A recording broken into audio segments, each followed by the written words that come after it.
It was back in July of 2014.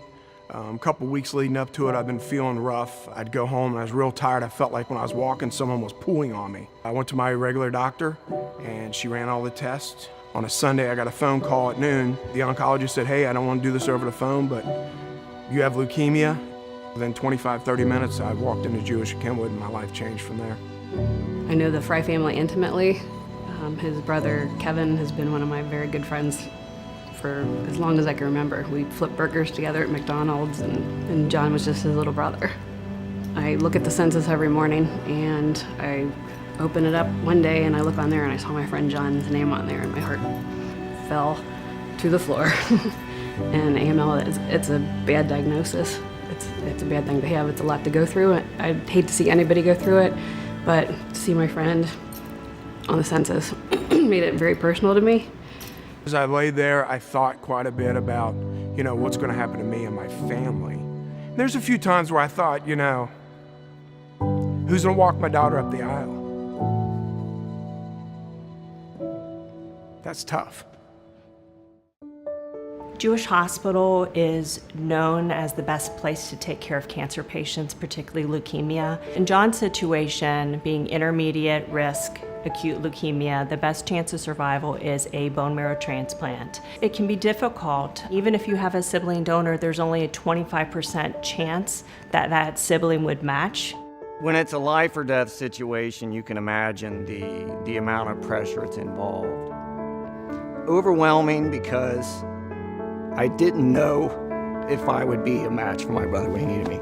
And I can say that when I got the news from Debbie, when she told me I was a match, it's one of the most emotional moments I ever had.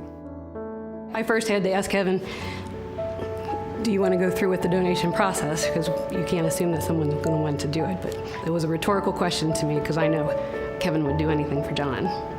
He just called and said, "Hey, John, I got great news, I'm like, "What?" He goes, "Deb Powell just called. I'm a 100% match. God's answered to prayers."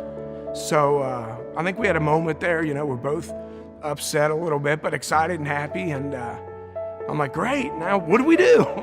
It was a joyous time. It was also a very emotional time. And of course, it was the first step of an even bigger journey coming after that. I thought to myself, being married to a fireman paramedic, I know that it's a very difficult position to be a patient.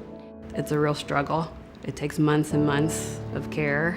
Recovery can take a year, 2 years before someone feels normal. John had some very intensive treatment that he had to go through, which required a lot of isolation so that he wouldn't be exposed to germs, other people that could bring something in that could potentially hurt him. And it was tough being in the hospital because my son couldn't come see me. You have to be 16 or older. So they had like this window in one of the rooms. I called it the jail cell phone because he'd get on one phone, I'd get on the other phone. He'd come visit me and wave at me.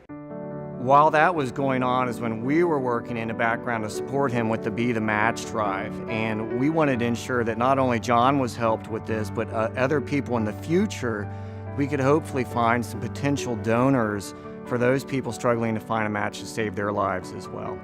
Be the Match is the donor registry. They're affiliated with the National Marrow Donor Program. Their role is to get people to sign up for the registry. And of course, the Jeff Weiler Automotive family generously donated facilities to put together a first-class event for our Be the Match campaign.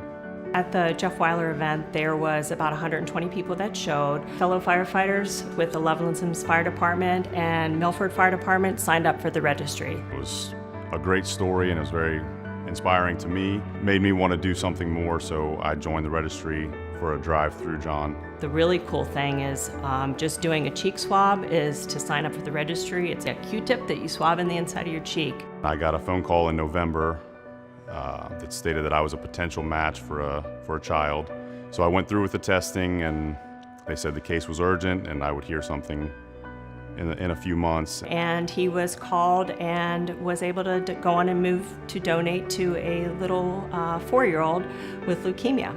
With me having children, hopefully it never comes to that, but I would hope that someone else would be able to give this gift if it were needed on my end or someone that I was close with as well. Pay it forward, and I'm hoping that, what little bit we were able to do and continue to do, because we will, that other people start doing the same thing. When you go to Jewish Hospital, the Blood Cancer Center, it was almost like a world within another world there. You go to that floor, it seemed almost to be a separate entity with a real family atmosphere. Everybody knew each other. They knew all the patients knew each other. I made friends with Todd Folsom and Doug Stuttenbarrel. He's got a nice little group of friends that were going through the same treatment at the same time. I think they call themselves the chemo cats. When you come in for treatment for leukemia, you're here for a long time. The staff becomes your family and they become yours too. I love my job, yeah. We've got the best group, from the docs, the nurses, the social workers, psychologists, even our housekeeping is top notch. I have developed a friendship. I call it my third family. I have my regular family, my fire department family, now the Jewish Kenwood family. He has managed to keep his head up, and he went back to work. He got married. He went on a honeymoon. And so, yes, I'd absolutely consider him a survivor. There's no doubt in my mind that the Jewish Hospital Blood Cancer Center saved my life. The care I received from the moment I walked in until the care I still receive today have been momentous, and everything I've done for success in my fight against leukemia.